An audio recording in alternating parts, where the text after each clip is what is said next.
sanctuary, a small, fragile pocket of reality, was no longer just a home.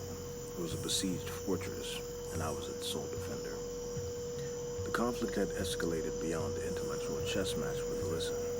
The two forces I had managed to attract were now actively attempting to unmake me, each with a different, terrifying methodology.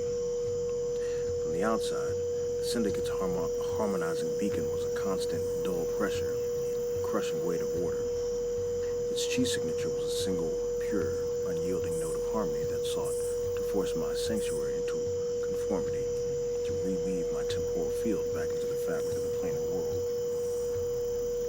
It was a siege by philosophy, a quiet, inexorable force that sought to dissolve my very existence by proving it to be illogical, to be an imperfection that could and should be corrected. I felt its force not as an explosion, but as a subtle, pervasive tension, a quiet hum that threatened to push my reality out of its precarious pocket in time and space. My consoles, once a riot of color, were now a monochrome of blue and green, a testament to the methodical and profound calm of my enemy. The discordant ones, however, were a new, more immediate and visceral threat. Their arrival was not a siege, but a profound physical assault on the laws of the universe itself. They were a collective of pure, untamed chaos, a primal scream of uncreation that had been awakened by my echo. Their approach was not intellectual, it was raw. They began to physically unravel the core itself, using a profound, untamed chi to break down the very laws of reality around me. The core, once my shield, was now my cage, and they were actively dismantling it. On my consoles, the static, beautiful chaos of the core was now a violent, unpredictable storm. The fabric of space-time around my sanctuary was beginning to warp, to tear, and to fray. I was a ship in a storm, and the storm was actively trying to dissolve the water. The pressure was not a single, focused point of harmony, but 1,000 different, chaotic forces, a maelstrom of unmaking that was as terrifying in its profound randomness as the Syndicate's beacon was in its perfect order. The primary conflict, however, was not outside, but within me. My sanctuary, a physical manifestation of my mind, was beginning to unravel. The discordant ones' pure chaos was a profound psychic assault. I began to have visions, to see glimpses of a universe of pure, unbridled freedom, a place where reality was a constant shifting. A beautiful storm of creation and unmaking. I heard voices, not in a literal sense, but as an overwhelming psychic impression of their chaos. They were calling to me, a siren song of freedom, of a return to a primal state of being, where all rules were broken and all laws were dissolved. They wanted me to join them, to surrender my singular, unique will and become a part of their beautiful, untamed collective. The temptation was immense, a siren song of a different kind of peace, a peace born of the surrender to chaos. The Syndicate's harmony was an equally insidious psychological attack. A constant, ordered pressure sought to normalize my mind, to make me believe that my defiance was a sickness, a temporary state of insanity before an inevitable return to the perfect, serene harmony of their world. I began to have moments of profound, unsettling doubt in the face of their quiet, unyielding calm. My defiance felt like a frantic, desperate thrashing of a man in a fever dream.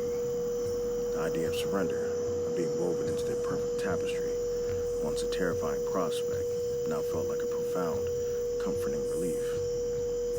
I could simply cease to be an anomaly. I could simply rest. There was a tempting thought, a quiet whisper in the midst of the chaos. I could not fight both. The physical and mental strain was too great. My consciousness was a fine thread pulled taut between two opposing forces, both trying to tear me apart. I needed to act. I needed to pit the two forces against each other. This was no longer a philosophical war. This was a war of survival. And the only way to survive was to make my enemies fight each other. My mind, a razor's edge of creativity and paranoia, began to work on a desperate plan. I would use the temporal echo I had created, the perfect representation of my signature, as a lure. I would use my temporal engine to lure a concentrated mass of the discordant ones as pure, untamed chaos directly into the Syndicate's harmonizing beacon. This was a profoundly dangerous plan. The clash between pure, philosophical chaos and perfect, unyielding order was not a physical equation I could solve. It was a gamble. A gamble that the clash would not destroy me, but would create a new, even more profound dissonance, a reality singularity that I could use to my advantage. I set the plan in motion. I refocused my chi not on defense, but on offense. I used the temporal engine to create a temporal pathway, a small, brief portal that would draw in a mass of the discordant one's chaotic energy and direct it toward the Syndicate's beacon. The discordant ones, raw and untamed, did not resist. They saw my action not as a trap, but as a game. They were delighted to be a part of my plan, to be a part of my defiance. I felt their chi, a profound, joyful symphony of chaos, rush into the pathway, a tidal wave of unmaking directed at a single, perfect point of harmony. The clash was not a physical explosion, but a profound, silent unmaking. The moment the chaotic chi of the discordant ones touched the perfect harmony of the Syndicate's beacon, a new reality was born. It was not a physical place, but a wound in the planar chi weave, a profound, silent tear in the fabric of Arden's perfect tapestry. It was an unweaving of a small, contained section of the planar world. The chi signatures of both sides, once a clear and distinct presence on my consoles, became a blurred, indistinct mess. The two opposing forces had not destroyed each other. They had simply unmade each other, leaving behind a profound, terrifying nothingness, a vacuum of logic and existence. The wave of unmaking rippled back to my sanctuary, a silent, profound force that threatened to tear me apart. My sanctuary, a small pocket of reality in a sea of nothingness, was being stretched to its breaking point. I had to use every ounce of my remaining will and power to hold it together. I felt my physical form, my very essence, being pulled and stretched, a single thread in a storm of nothingness. I screamed, not with sound, but with chi.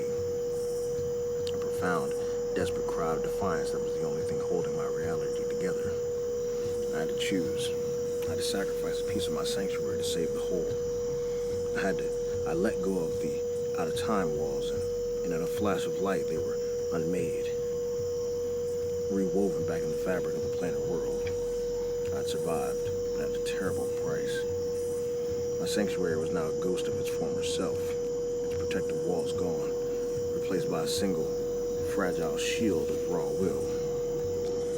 The clash had a permanent effect on the planar chi weave.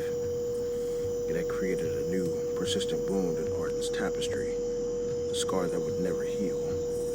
The Syndicate's beacon was gone. The discordant ones, now a dispersed, confused force, were gone. They had unmade each other, leaving me the sole victor. My final, chilling realization was that I had overplayed my hand. The massive surge of chi energy, the profound unmaking of a piece of the planar world, had not gone unnoticed. It was not a whisper that could be ignored. It was a thunderous roar, a profound, undeniable act of rebellion. I had not just wounded Arden's perfect creation, I had drawn the attention of the ultimate enemy. A new chi signature, unlike any I'd ever encountered, began to form on my console. It was pure, unyielding harmony. It was not a collective, not a force, not a beacon. It was a single, perfect will. Arden himself was now aware of my existence, and the war had just become personal. The final monologue was one of defiance and a profound, bone-deep terror at the knowledge that the true master of harmony was now coming for me. I was a man who had fought against gods, not just a track